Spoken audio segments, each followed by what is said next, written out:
오늘 저와 여러분들이 함께 교독하신 하나님의 말씀, 오늘 본문 여기는 바로 그겁니다.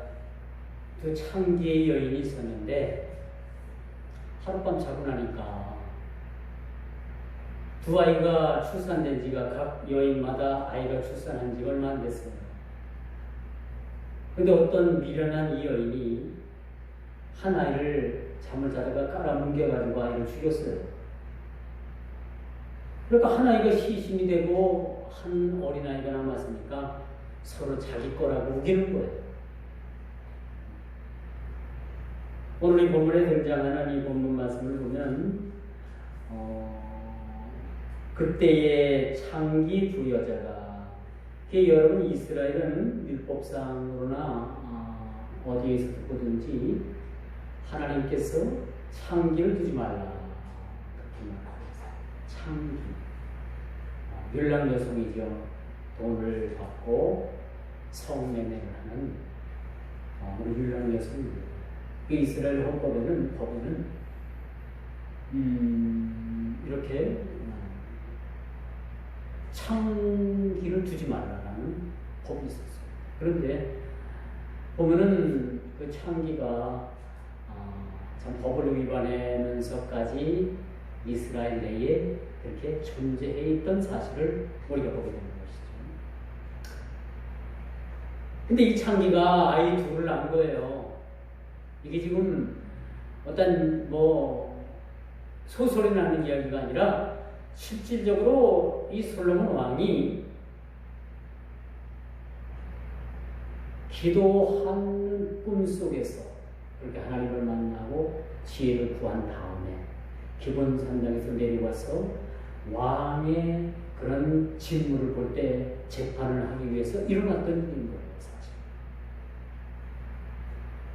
그래서 서로 내 아이라고 그렇게 우깁니다.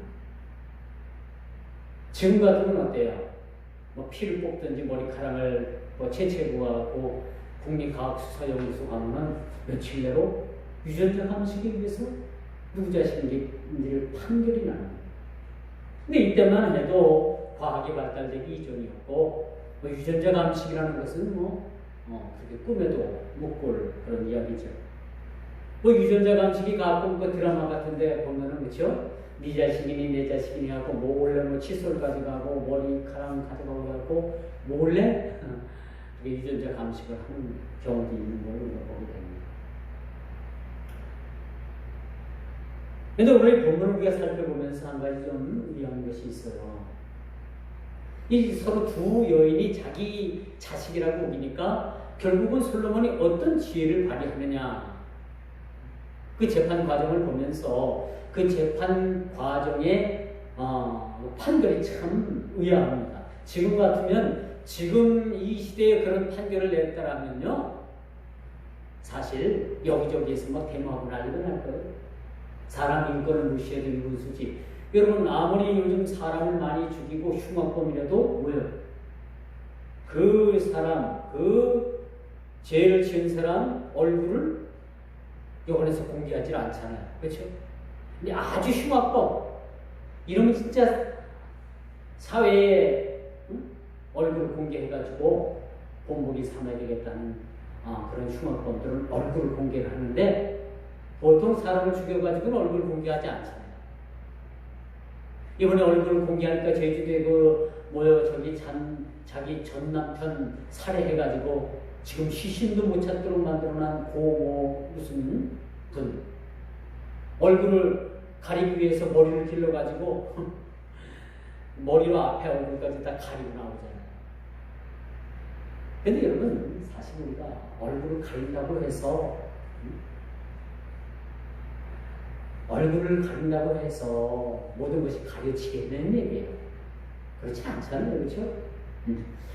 저 같으면 그렇게 하겠어요.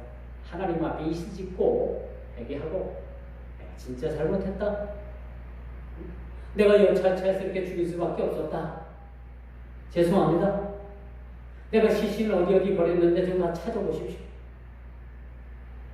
그렇게 하는 게 낫겠지. 그래서 머리 길러가지고 앞머리 다 뒤집어가지고 그런다고 안 보여? 여러분, 사람이 자기 손바닥으로 하늘을 가릴 수가 있겠어요?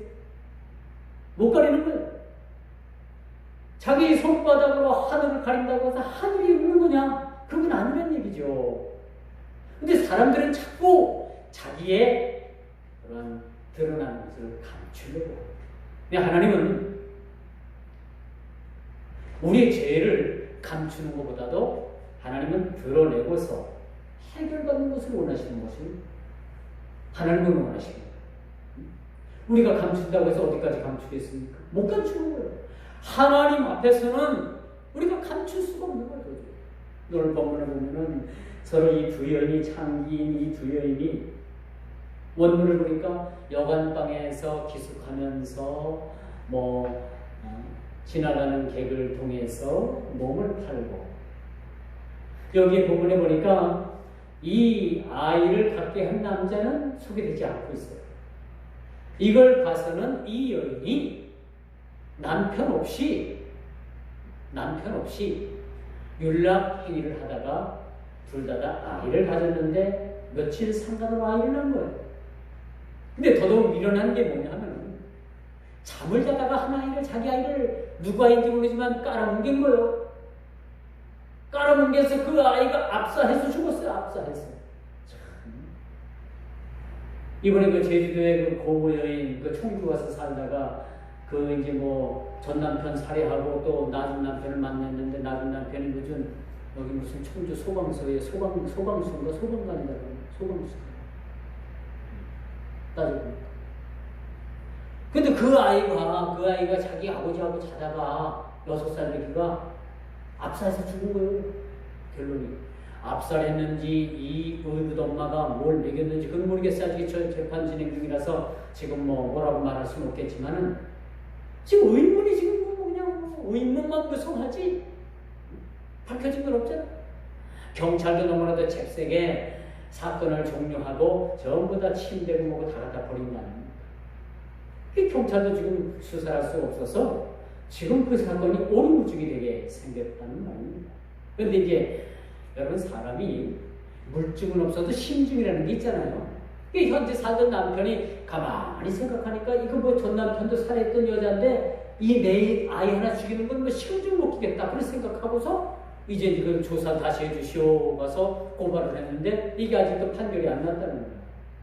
모든 물증은 다 그냥 갖다 내버리고 없애버렸으니까.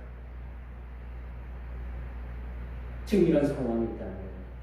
이게 청주에서 일어난 이 사건을 가만히 보면서 저는 그런 생각을 해요. 참 달마도 사건이 너무나도 참 닮았다라는 생각을 가지고 있습니다.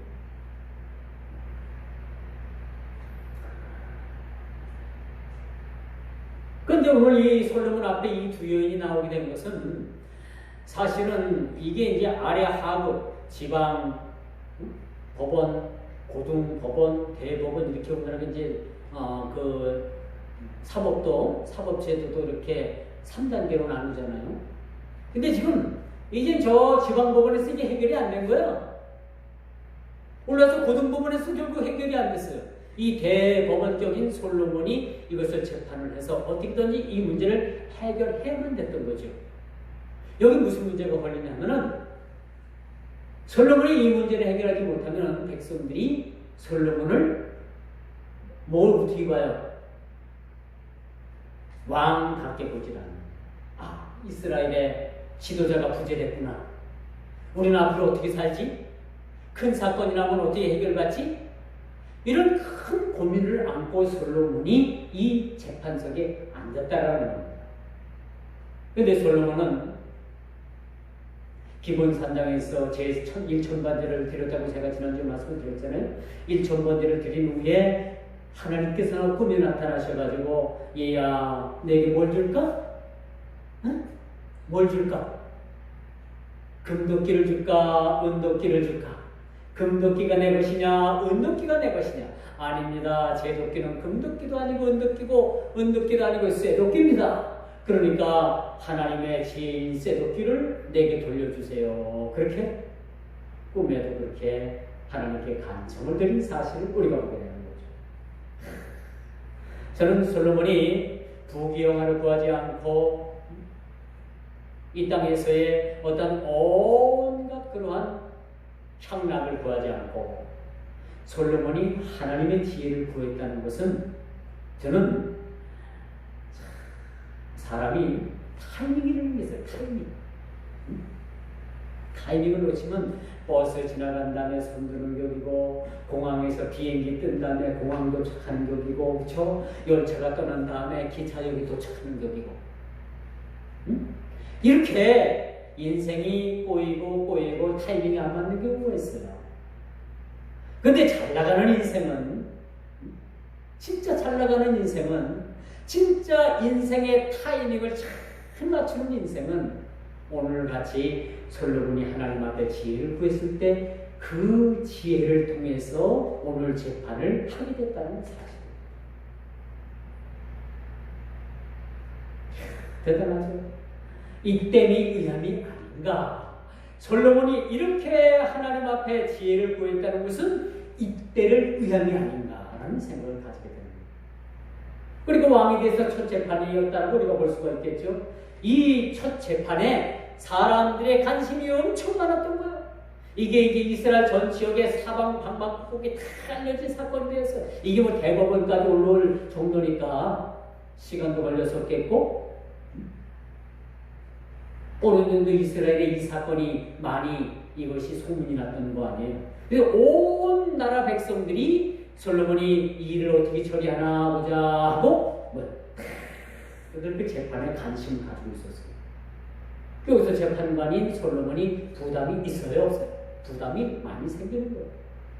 이거 해결하지 못하면 무능한 재판관이라고 백성들로부터 그렇게 손가락질 당하는 것은 원한 일이었고 왕의 권위가 사라지게 됩니다.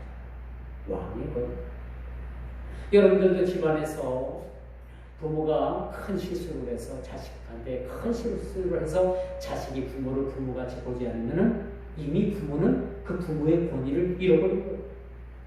아무런 좋은 말을 하고 아무리 좋은 걸로 해주려고 해도 자식은 그것을 받지 않아요. 왜? 이미 부모로서 권위를 잃어버린 거기 때문에. 학교에서 가르치는 선생님이 선생님의 권위를 잃어버리면 뭐예요? 학생이 선생님을 막보는 거예요. 덤비는 거예요. 그렇죠? 요즘 세월이 그렇잖아요. 학생이 선생님을 때리고 학생이 맞았다고 집에 가서 자기 부모한테 뭐라고 해요? 그걸 뭐라고 해요? 일로 바치니까 부모가 와가지고 학교 와가지고 많은 학생들이 보는 앞에서 그 선생님을 불타라고. 이런 지경에 지금 빠진 거 아닙니까? 이미 사제지간의 권위가 상실된 겁니다. 저희가 학교 다닐 때는 선생님 그림자도 안 밟았어요. 분사부일체라고 해가지고 임금과 그렇죠? 스승과 부모는 동급이라는 얘기죠. 동급이에요. 그런데 요즘은 어때요? 안 그렇지. 다 권위가 땅에 떨어집니다. 대통령 암만 욕을 해도 요즘 안 잡혀갑니다. 그렇죠? 왜? 왜 그런 거 같아요? 말할 수 있는 자유가 있대요. 표현의 자유. 그래서 대통령을 막 욕을 해도 웬만하면 안 잡혀가요. 오늘 하나님께서 솔로몬에게 지혜를 주신 목적이 뭡니까? 이 일을 위한. 이 첫 재판이 아주 난관에 부딪힌 거예요. 여러분 같으면 어떻게 했습니까? 생각이 안 날 거예요. 도대체 누구 아인가? 어떻게 하나지 얼마 되지도 않는데.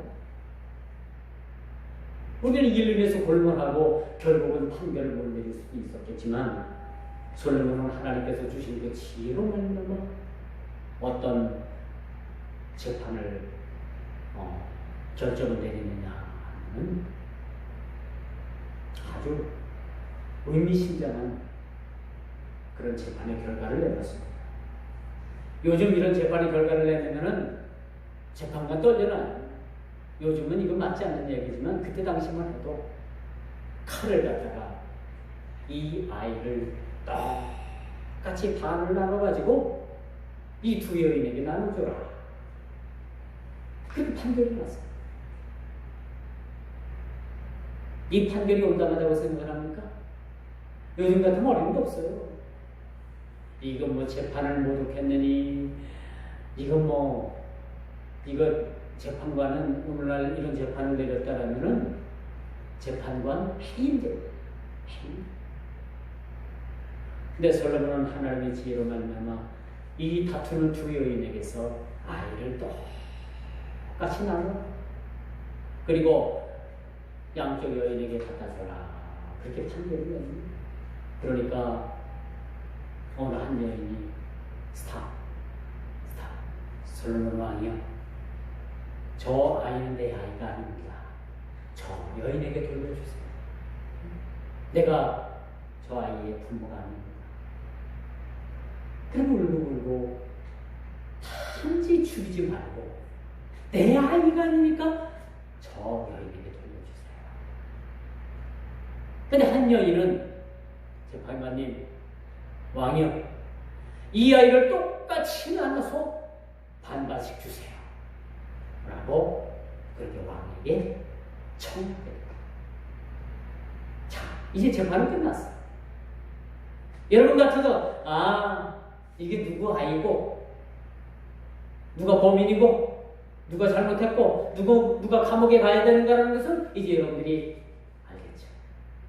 이건 여러분 성탄절만 되면 끊임없이 연극무대에 성극에 올라오는 레파토리 중에 하나입니다. 오늘 본문의 내용은 성곡 여러분들 여러 번 봤을 거예요. 그렇죠? 주일학교나 중고등부 대학교 아이들이 나와가지고 성극을 하는데 이 성극 하잖아요.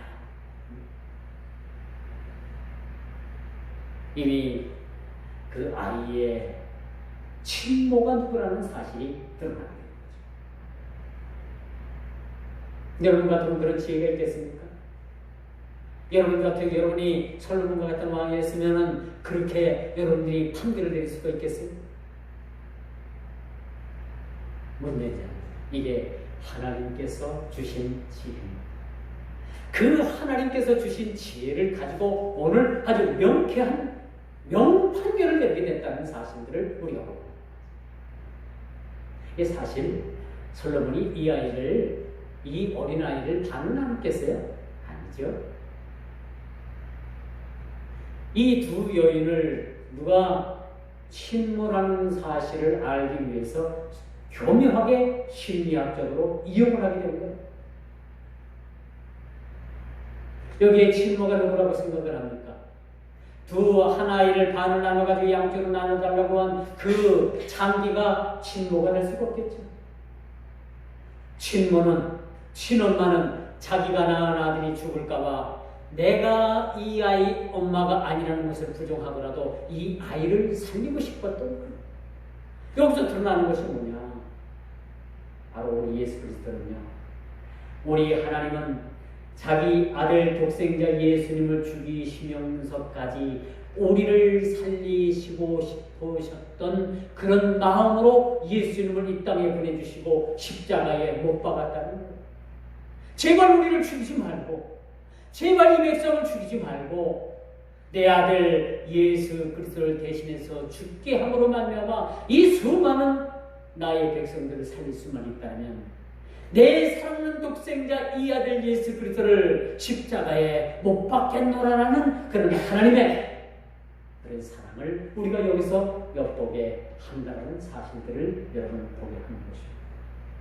이것이 하나님께서 우리를 위해서 예수 그리스도를 이 땅에 보내주시고 그 십자가에서 처절한 죽음 가운데 우리를 구원해 주셨다는 사실들을 우리가 보게 된다는 사실.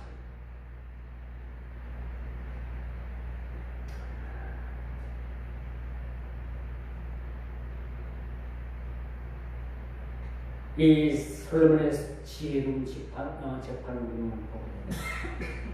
이 솔로몬의 지혜로운 재판을 통해서 우리는 오늘 하나님께서 우리를 얼마나 사랑하셨는가, 그 독생성자 예수님을 죽게 함으로 말미암아 온 인류를 구할 수 있다라는 하나님의 사랑을 우리가 여기서 발견하게 되는 거죠. 비록 장기의 몸이었지만은 자기가 낳은 그 아들이 차마 두 쪽이 나는 것을 볼 수 없어서 그 아이를 포기할 수밖에 없었던 그 여인의 마음, 사실은 하나님의 마음이라고 말씀드릴 수가 있는 것이죠. 오늘 여러분들이 이걸 여기서 배우고 가면 비가 밖에는 많이 오잖아요. 그렇죠. 비가 이렇게 많이 오면도 불구하고 여러분들이 나와서 이 수요, 이 말씀 사경회에 여러분들이 한 자리에 나와서 이 시간도 은혜를 드리고 받을 수 있다는 그 사실만 해도 얼마나 감사하지만,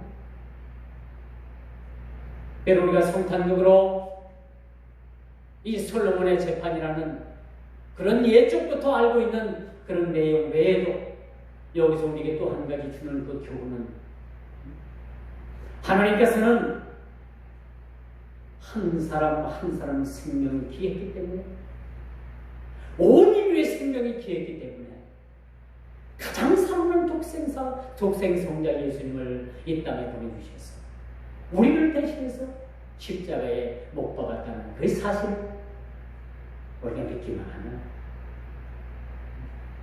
그 사랑을 우리가 하나님 앞에 깨닫게 된다는 사실을 우리가 보게 되는 것입니다.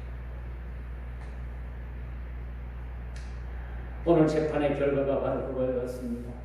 아무런 외적인 증거도 없는데 어떻게 재판을 할 것인가?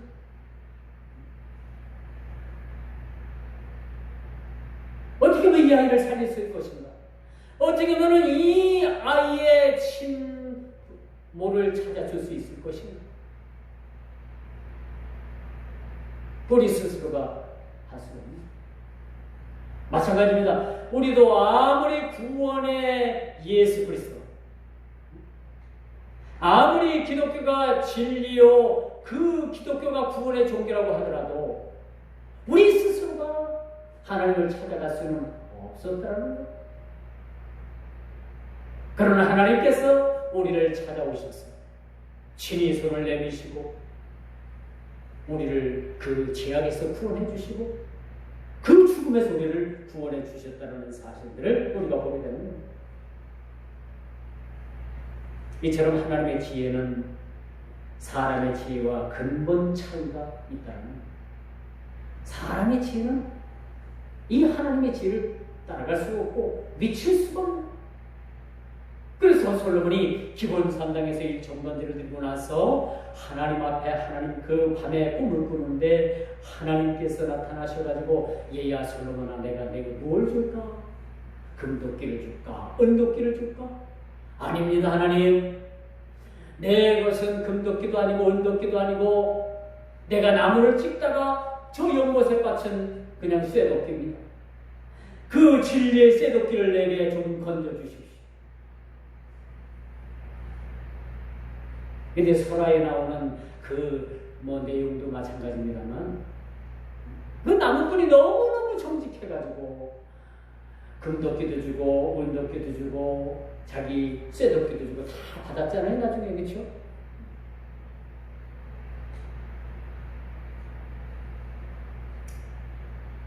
하나님의 지혜는요 사람의 지혜를 뛰어넘습니다. 그래서 여러분 사람의 지혜로 세상을 살 것이 아니라 하나님 앞에 우리가 지혜를 부리는, 하나님 저에게 지혜를 주시고 하나님의 지식을 주십시오. 그리고 이 하나님의 지혜로 세상을 살고 하나님의 지식으로 우리가 세상을 참 밝은 빛으로 우리의 세상을 살기 원합니다. 그런 마음을 가지고 살 때 하나님께서 우리에게 더불어 지혜도 주신다는 사실들을 우리가 믿게 되는 거죠. 자, 이제 말씀의 결론을 맺습니다. 아주 명쾌한 재판을 오늘 마무리할 수 있었던 것은요 하나님의 지혜를 구했던 사실. 솔로몬도 우리와 똑같은 사람이에요. 하나님께서 주신 지혜가 없었더라면 이렇게 명쾌한 재판의 결과를 낼 수가 없습니다. 오늘 재판 끝. 다음에 며칠 다시 열겠습니다. 사람의 지혜를 구했다면 자꾸 재판을 연기할 수밖에 없는 거예요. 어떤 증거도 없잖아요. 두 사람 중에 한 사람이 거짓말하는 건 사실인데 증인도 없죠. 여러분 성경에는 증인을 대려면 두 사람, 세 사람을 대라고 했어요. 증인도 없죠. 외적인 요인도 없죠. 외적인 것으로 찾아볼 수도 없죠. 그런 상황에서 어떻게 재판을 하겠습니까? 재판에는 증거가 필요해요. 증거가 있으면 꼼짝 말아요. 꼼짝. 오늘 현대 재판도 마찬가지예요. 증거가 있으면요, 꼼짝 말아요. 꼼짝. 뭐 법무부 장관 청문회를 유기를 한다고 합니다만, 모 대학에서 상장을 그렇게 발행하는 것을 가지고 자기가 가려고 하는 학교에다 제출을 했는데, 그 상장을 발행한 학교에서는 이런 상장 준 적 없다. 지금 말이 서로 엇갈리잖아요. 까면 깔수록 참 사람이요, 자꾸 털면 털수록 먼지가 어떻게 됩니까? 덜 나와요, 덜 나와요. 털면 털수록 먼지는 더 나고. 저는 개인적으로 그런 생각을 해요. 참 그런 분이 어떻게 검찰을 개혁을 할 수 있을까? 그건 걱정이죠. 개혁을 하려면 최소한 언행일치는 갖춰야 된다고 생각을 합니다. 하나님의 지혜를 구할 때 주께서는 구하지 않는 그 이상까지도 후하게 주십니다.